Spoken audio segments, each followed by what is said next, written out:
भारत के संविधान में लिखा हुआ है इंडिया दैट इज भारत। देखिए, मैं इसलिए कहता हूं कि आज आपको लगता होगा कि यार हमारे लोगों ने क्या सभी चाटुकार थे? नहीं, ऐसा नहीं था।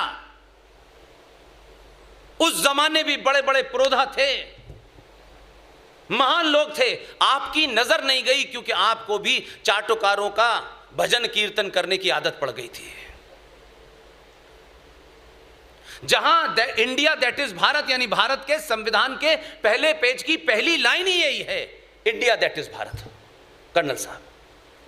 और उस पे जो चर्चा हुई है वो मैं बताना चाहता हूं आपको, ताकि आपको लगे कि कुछ आज नहीं हो रहा है। हम जैसे 10-15 लोग कोई नई बात नहीं कह रहे हैं। जो इतिहास में दफनाया गया उस चापलूसों की दुकान चलाने के लिए हम इतिहास के उस जमीन से निकालकर सामने रख देना चाहते हैं। हम उसमें खुद अपनी तरफ से कोई नई इंटरप्रिटेशन नहीं देना चाहते हैं। इंडिया दैट इज भारत जहां लिखा हुआ है, इसी शब्द को B.R. अंबेडकर और डॉक्टर राजेंद्र प्रसाद ने इस पे चिंतन किया और ये कहा कि ये इंडिया दैट इज भारत जो है, इसमें इंडिया है, भारत कहां है?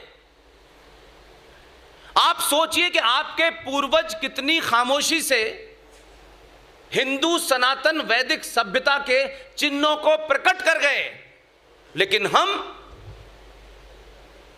अकेले कमरे में बैठ करके उसका अध्ययन नहीं करना चाहते हैं।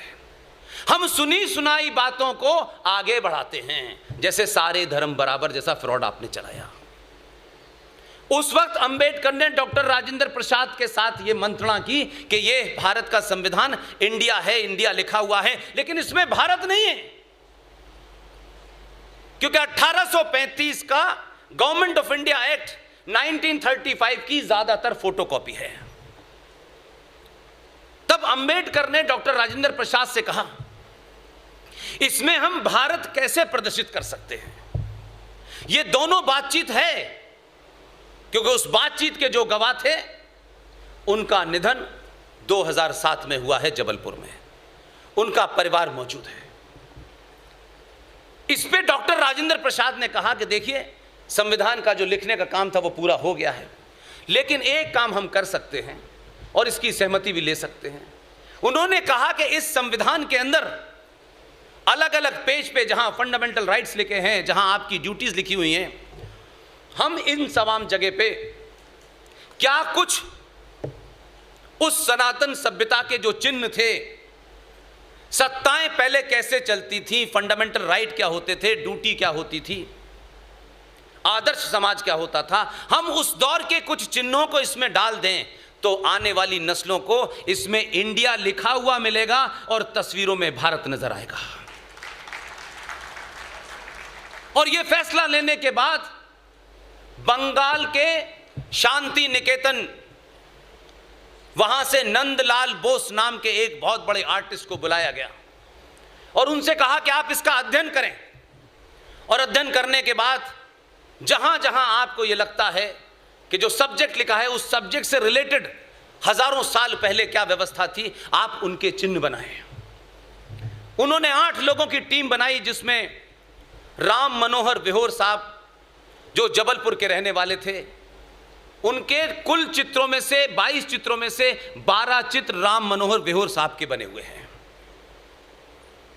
और उसमें आप अगर जाएंगे तब आपको पता चलेगा कि भारत के ओरिजिनल संविधान के पहले पेज पर जहां इंडिया दैट इज भारत लिखा हुआ है, उसी के ऊपर मोहनजोदाड़ो से लेकर के हमारे सनातन सभ्यता में जिस काशी में आज कुछ लोग इस देश की सत्ता व्यवस्था और अदालत को चैलेंज करते हुए कहते हैं कि हम किसी कीमत पे तुम्हें अंदर नहीं घुसने देंगे, कि जहां आपने ज्ञान व्यापी मस्जिद, एक तो मस्जिद और उसका ज्ञान, दो चीजें अलग अलग हैं।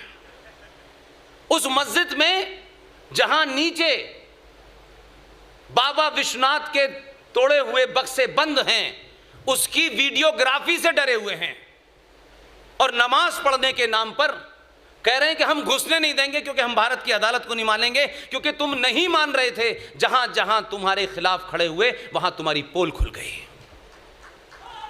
विष्णु शंकर जैन हमारी टीम का युवा साथी, उसके पिताजी हरिशंकर जैन, आपके बीच में योद्धा कल भी थे और आज भी हैं, आप उनको सिर्फ पहचानना शुरू कर दीजिए। इसलिए मैं सिर्फ इतनी ही बात अपने स्लोगन में बार बार कहता हूं कि जो लिख सकता है वो लिखे,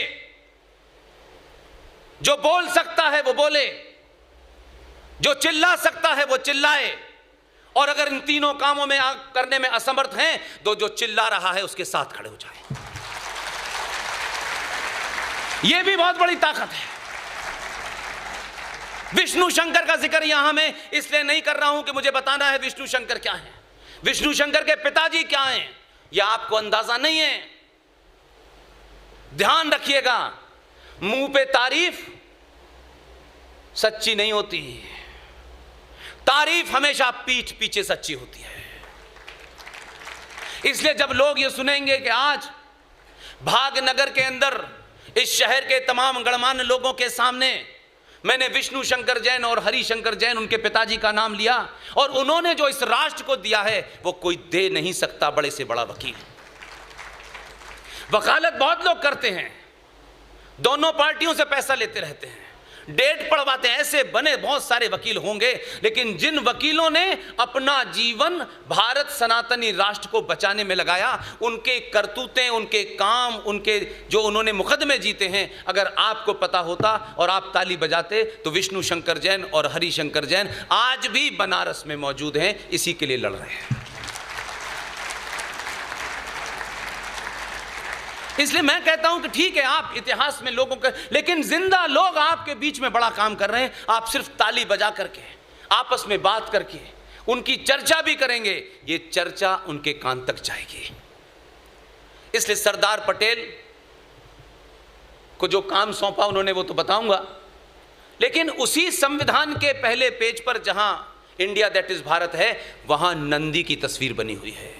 पेज नंबर 3 पर अनादि काल से शिक्षा की क्या व्यवस्था थी, जिसे आज हम गुरुकुल कहते हैं, उस पेज नंबर 3 पे गुरुकुल बना हुआ है। पेज नंबर 5 पर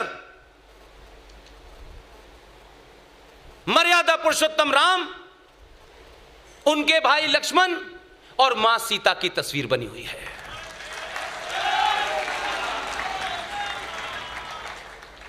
भगवान राम किस तरीके से मां सीता को लेकर के श्रीलंका से लौट रहे हैं। उसी संविधान के अंदर भगवान कृष्ण की तस्वीर बनी हुई है, महावीर की बनी हुई है, छत्रपति शिवाजी की बनी हुई है, सुभाष चंद्र बोस की बनी हुई है। इसलिए मैंने साफ कर दिया कि यह संविधान कोई आरएसएस के हेडक्वार्टर में नहीं बन रहा था। उस वक्त भी संविधान सभा में 300 लोग थे, जिसमें 70 मुसलमान भी थे। वो संविधान आपने देखा नहीं, उसी में विक्रमादित्य बने हुए हैं। अगर वो संविधान भारत की संसद से पास हो गया था और जब सबके साइन हो गए थे, कौन चाटुकार लोग थे जिन्होंने अगली कॉपी जब छपी तो संसद में पास हुए उस संविधान की कॉपी में से आपने सारे चित्र हटा दिए? किसको खुश करना था? लेकिन वो संविधान जो ओरिजिनल है, भारत की लोकसभा में हीलियम गैस के अंदर रखा हुआ है। एक सरकार ने उस संविधान की रेप्लिका छपवाया था, इत्तेफाक से हम जैसे पागलों को ऐसी ही चीजें खरीदने का शौक था, उसकी रेप्लिका ओरिजिनल कॉपी मेरे पास है। इसलिए मैं दावे से यहां कोई बात कह रहा हूं, किसी की सुनी सुनाई बात नहीं कहता कि किसी नेता ने कह दिया है इसलिए कह रहा हूं। इसलिए आपके पूर्वजों ने काम किए ऐसा नहीं है, अपना अपना लोग काम करके गए हैं।